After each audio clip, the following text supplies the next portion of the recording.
કેસમાં કયા પ્રકારની મહત્વપૂર્ણ અપડેટ છે વધુ વાત કરવા જોડાશે અમારા સંવાદદાતા મોહિત જે રીતે હવે આયોજકો સામે પણ ચોક્કસ ગાડીઓ કસબા તંત્ર મજબૂત બન્યું છે કયા પ્રકારનું અપડેટ?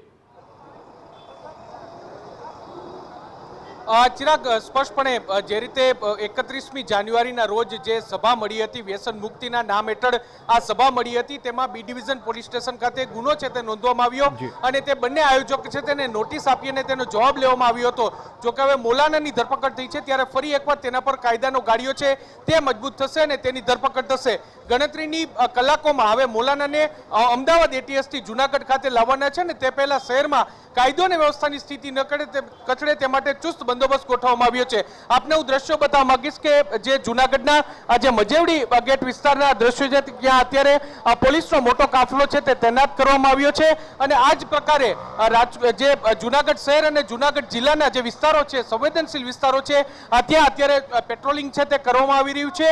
સાથે સાથે ચુસ્ત બંદોબસ્ત છે તે ગોઠવવામાં આવ્યો છે. કોઈ પણ સંવેદનશીલ વ્યક્તિ છે તે નજર આવે તો તુરંત જ તેની પૂછપરછ છે તે પોલીસ દ્વારા અત્યારે કરવામાં આવી રહી છે. અહીં જે જિલ્લા પોલીસ વડા હર્ષદ મહેતા સર છે તેઓ પણ અહીં હાજર છે ને તેમના દ્વારા આખી જે ઘટના છે તેનું સુપરવિઝન છે તે કરવામાં આવી રહ્યું છે. આપણી સાથે હર્ષદ મહેતા સર છે તેની સાથે સર અનિચ્છનીય ઘટના ન બને તે માટે ચુસ્ત બંદોબસ્ત ગોઠવવામાં આવ્યો છે. કેટલો બંદોબસ્ત છે, શું તકેદારી રાખવામાં આવી છે? સમગ્ર જિલ્લાનું દરેક પોલીસ સ્ટેશનમાં અને જિલ્લામાં બંદોબસ્ત હાલ ચાલુ છે.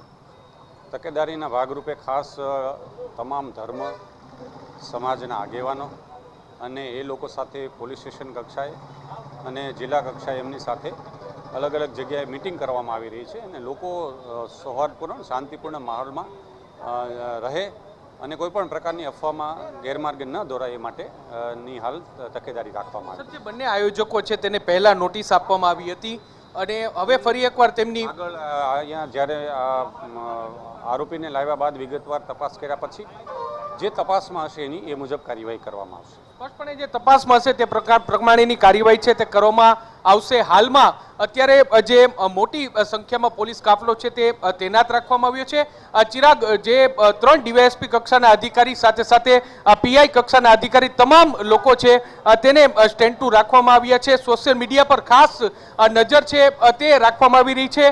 નજર છે તે કેન્દ્રિત કરવામાં આવી છે અને જે જિલ્લામાં જેટલા પણ પ્રવેશ દ્વારો છે ત્યાં અત્યારે પોલીસનો કાફલો છે તે રાખવામાં આવ્યો છે અને પોલીસ દ્વારા તમામ જે કોઈ સંવેદનશીલ વ્યક્તિ હોય અથવા તો કોઈ એવી શંકાસ્પદ વ્યક્તિ જણાય તો તેની પૂછપરછ છે તે પણ અહીં કરવામાં આવી રહી છે. સ્થાનિક આગેવાનો છે, સ્થાનિક ધર્મગુરુઓ છે તે તમામ લોકોને પણ જે વિશ્વાસમાં લેવામાં આવ્યા છે અને તેની સાથે પણ વાટાઘાટો છે તે કરવામાં આવી છે. અહીંના જે ડેપ્યુટી મેયર ગિરીશભાઈ કોટેજા છે તેઓ પણ અહીં ઉપસ્થિત છે. આપણે તેની સાથે વાત કરીશું. ગિરીશભાઈ, શું કહેશો અત્યારે આ જે ઘટના જુનાગઢમાં બની કેટલે યોગ્ય?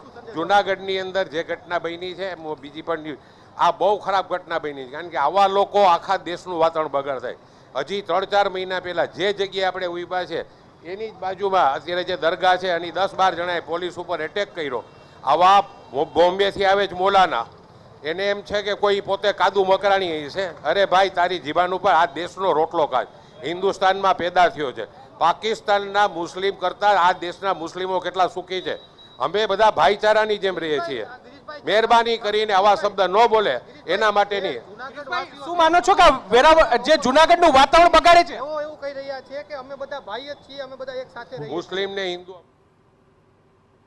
તો આભાર મોહિત તમામ જાણકારી બદલ. તો જૂનાગઢમાં પણ પોલીસ બંદોબસ્ત ગોઠવી દેવાયો છે. ગમે તે ઘડીએ અમદાવાદથી ત્યાં પહોંચી શકે છે મૌલાના અને